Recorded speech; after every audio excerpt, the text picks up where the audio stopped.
శాసనసభ సమావేశాలకు ముందు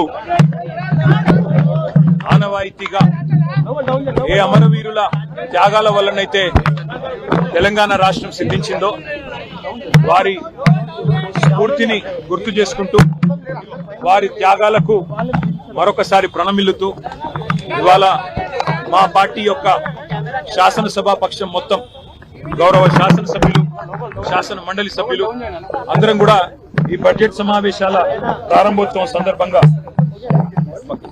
సమావేశం సందర్భంగా మరి ఇక్కడ తెలంగాణ అమరవీరులకు విద్యార్థి అమరవీరులకు నివాళులు అర్పించి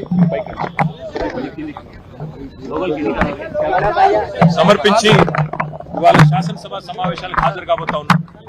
వాస్తవం ఏంటి అంటే ఈరోజు ఈ రాష్ట్రంలో పరిస్థితి 100 రోజుల్లో 6 గ్యారంటీలు అమలు చేస్తామని, అందులో ముఖ్యంగా రాహుల్ గాంధీ గారు మేము రాష్ట్ర ప్రభుత్వంలోకి వచ్చిన మరుక్షణమే మొదటి కేబినెట్ లోనే మరి 6 గ్యారంటీలకు చట్టబద్ధత కల్పిస్తామని చెప్పి ఇప్పటికీ 2.5 సంవత్సరాలు గడిచినా ఇంతవరకు చట్టబద్ధత కల్పించలేని మాట వాస్తవం. మొట్టమొదటి గవర్నర్ ప్రసంగంలోనే ఆనాడే రాష్ట్ర ప్రభుత్వం చెప్పింది. ముఖ్యమంత్రి గారు సంతకం పెట్టారు. ఇంకా అప్పుడు తమిళిసై సౌందరరాజన్ గారు గవర్నర్ గా ఉన్నారు. వారి నోటంబడి చెప్పించారు.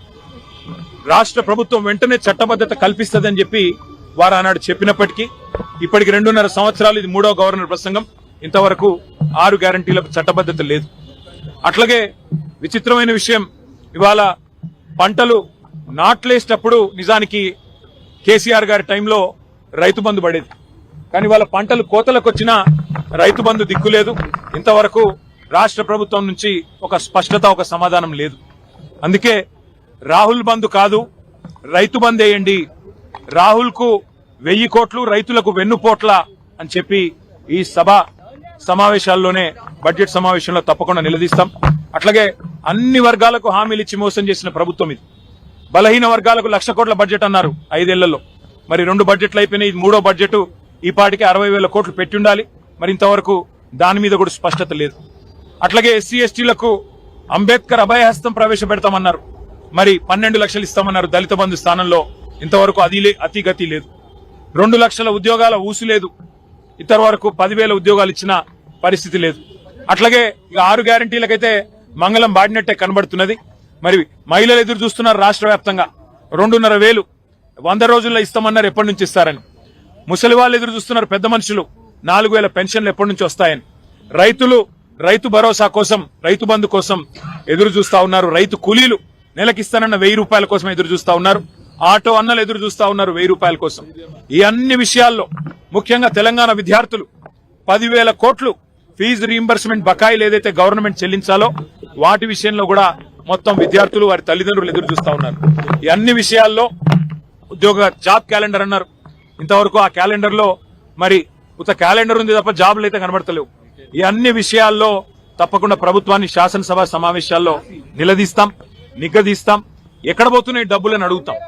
మరి కేసీఆర్ గారు కట్టిన ఇల్లు పెట్టిన పోయినట్టు మీకు బ్రహ్మాండమైన వడ్డిచ్చిన విస్తర్ లాంటి రాష్ట్రాన్ని మీకు అప్పచెప్తే ఇలా మీరు ఏం చేస్తున్నారు, ఆర్థిక అరాచకం చేస్తా ఉన్నారన్న విషయాన్ని కూడా వారిని నిలదీస్తాం.